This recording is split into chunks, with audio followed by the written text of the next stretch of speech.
Python-ის ეს კოდი გადმოიწერს მსოფლიო ჩემპიონატების მონაცემებს 1930 წლიდან 2026 წლის ჩათვლით. მაგალითად, რა გუნდები დაუპირისპირდნენ მსოფლიო ჩემპიონატზე ერთმანეთს აი ამ წელს, პირველ დღეს.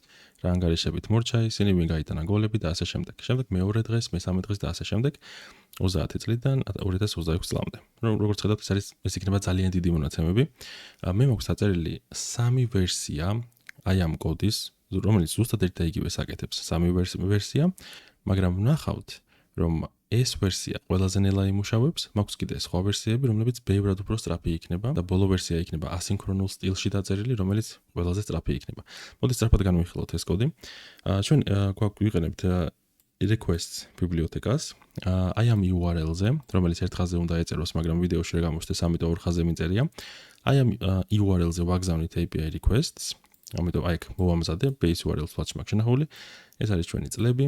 აი ამ კოდით ვქმნით folders, სახელად World Cups, რომ აი აქ შევინახოთ ეს ყველაფერი, ეს ჩვენი მონაცემები.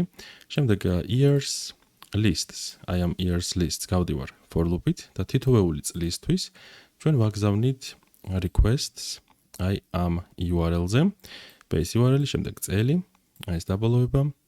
შემდეგ response ცვლადში გვიბრუნდება პასუხი, რომელსაც საბოლოო ჯამში აი კონკრეტულად download დირექტორია რომ შევქმნით ჩვენ აი მანდ ვინახავთ აი response.txt, ანუ მთლიან ამ contents, რაც დაგვიბრუნდება, ვინახავთ მანდ. შემდეგ ბოლოში უბრალოდ ვიძახებ, აი ნახეთ fetch and save ფუნქციას და აი ეს ზედა ხაზი უბრალოდ ეს არის პატარა წამზომი, რომ უბრალოდ ვნახოთ რა დრო დასჭირდა ამ ფუნქციის თავიდან ბოლომდე შესრულებას და მონაცემების გადმოწერას.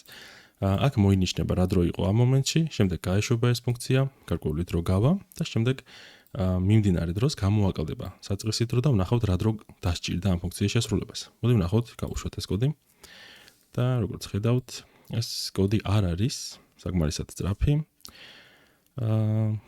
სავარაუდოდ ამას დასჭირდება ალბათ 10 წამი. 10 წამი დასჭირდა ამ კოდის შესრულებას. მოდი ვნახოთ ახლა მეორე ვერსია, სადაც უბრალოდ გეტყვით, რომ ზუსტად იგივე წერია, ერთადერთი რამე არის ჩამატებული და ეს არის აი ეს ხაზი.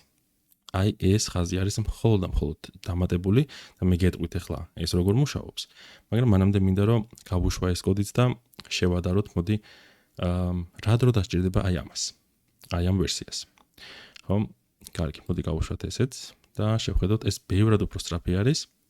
ამას დასჭირდა, მოდელოთ რომ გამოვწევთ და განახებთ. time, ამას დასჭირდა 1.2 წამი. და მოდი ვნახოთ მესამეც, რომელიც არის ასინქრონული ვერსია, რომელიც ამათზე ბევრად უფრო სწრაფი იქნება.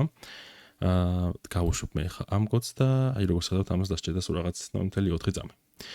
თუ გაინტერესებთ, როგორ მუშაობს აი ეს ასინქრონული ვერსია, დამიწერეთ კომენტარებში და მე აუცილებლად ჩავიწერ ვიდეოს და დეტალურად ავხსნი, როგორ მუშაობს Python-ში ასინქრონული პროგრამირება.